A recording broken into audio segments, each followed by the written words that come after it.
नमस्ते फ्रेंड, आशा करती हूँ आप सब ठीक होंगे। ड्राई फ्रूट हमारे हेल्थ के लिए बहुत फायदेमंद होता है, पर आज हम बिना ड्राई फ्रूट के घर में आसानी से पाई जाने वाली चीज़ों से बहुत ही ज़्यादा हेल्दी रेसिपी बना के तैयार करेंगे। तो चलिए शुरू करते हैं। गैस में हमने ये पैन लिए, इसमें डाल दिए आधी कटोरी सफ़ेद तिल और अब इसे हम मीडियम आंच में चलाते हुए भूज लेते हैं ताकि ये तिल का जो कच्चापन है पूरी तरह से हट जाए और तिल यहाँ जब तक चटकने की आवाज़ ना आए तब तक हमें भूजना है। तो चलिए, तिल यहाँ पर खूब अच्छे से भुज गया है, इसे निकाल लेते हैं बाहर। फ्रेंड, ये तिल हमारे हेल्थ के लिए बहुत फायदेमंद होता है। इसे हमें कोई ना कोई रूप में खाते रहना चाहिए सर्दियों के मौसम में। तो चलिए, यहाँ पर हमने फिर से 2 चम्मच घी डाल दिए हैं और अब इसमें डाल देंगे हम मेथी। तो मेथी को हमने 2 घंटे अच्छे से भिगो दिए थे और ओवरनाइट इसे कपड़े में बांध के हमने छोड़ दिए थे। इसमें छोटे छोटे अंकुरित निकले हैं।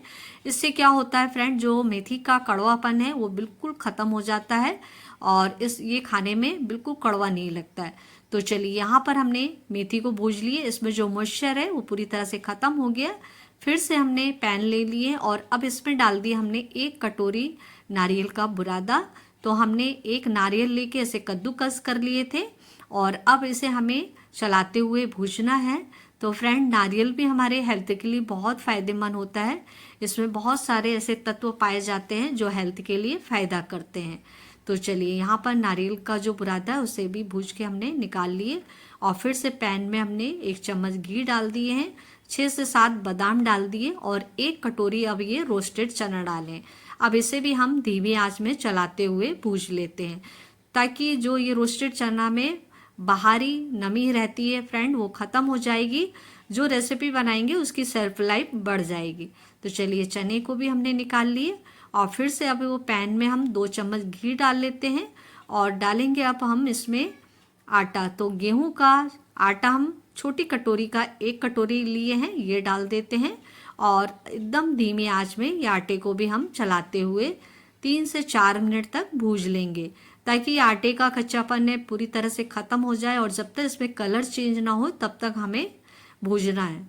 तो चलिए, यहाँ पर धीरे धीरे करके आटा भुज रहा है और इसका कलर भी चेंज हो गया है, इसमें से खूब अच्छी खुशबू आ रही है फ्रेंड। तो अब क्या करेंगे, हम ये आटे को भी बाहर निकाल लेंगे और अब इसी पैन को हम दोबारा ले लेंगे और अब इसमें हम ये कच्ची हल्दी है ये डाल देते हैं। तो 2 टुकड़ा हमने कच्ची हल्दी लिए थे और इसको अच्छे से पानी से धो के हमने छोटे छोटे पीस कर लिए। अब इसे हमें भूजना होगा ताकि इसका भी जो मॉइस्चर है पूरी तरह से ख़त्म हो जाए और खूब अच्छे से भूज जाए। तो बाज़ार में फ्रेंड ये कच्ची हल्दी आसानी से मिल जाती है। ये हमारे हेल्थ के लिए बहुत फ़ायदेमंद होता है, इसमें एंटीबायोटिक्स होता है।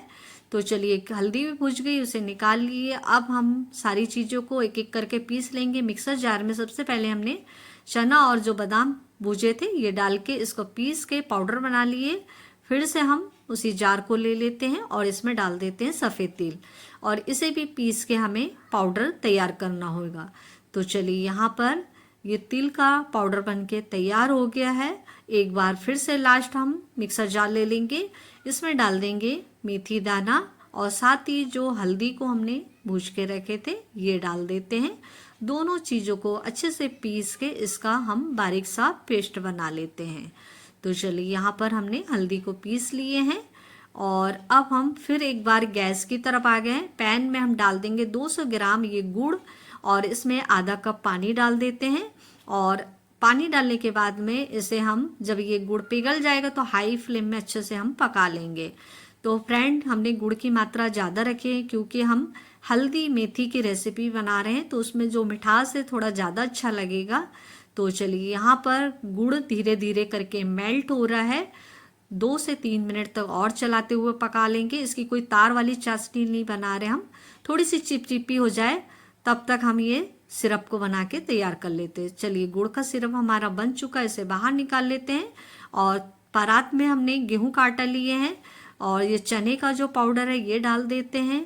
साथ ही इसमें तिल का पाउडर भी डाल देंगे और नारियल का जो बुरादा है ये भी डाल देते हैं और अब हमें लास्ट में हल्दी और मेथी को जो पीस के रखे थे ये डालना होगा और यहाँ डाल के हम सभी चीज़ों को हाथों से अच्छे से मिक्स कर लेंगे।